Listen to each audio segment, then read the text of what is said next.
DIYers, welcome back to my channel. If you're new here, you're welcome. If you're returning, you're welcome as well. Today we're going to be making plantain frittata, and first things first, you're going to saute some onion in the pan.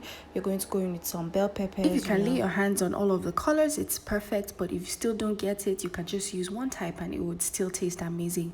Then you're going to go in with some sliced onion, tomatoes. You're going to go in with some ginger and garlic. You're going to give that a good mix.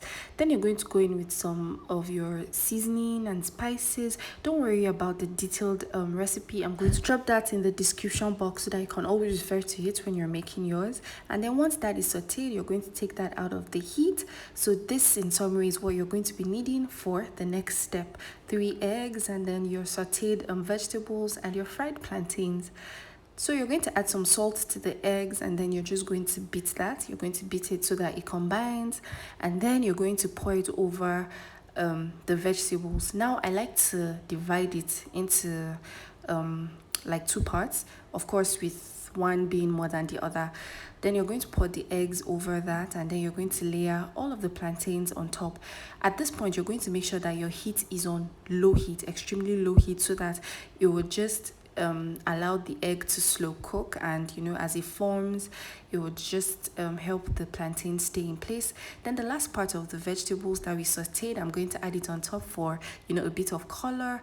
Then you're going to cover it up with the cover, and then you'd flip it over carefully and then layer it back into the pan. This is to enable both sides of the frittata to cook well, and just look at the vibrancy in colors. Then you're going to transfer that into a clean plate, because at this point your plantain frittata is ready.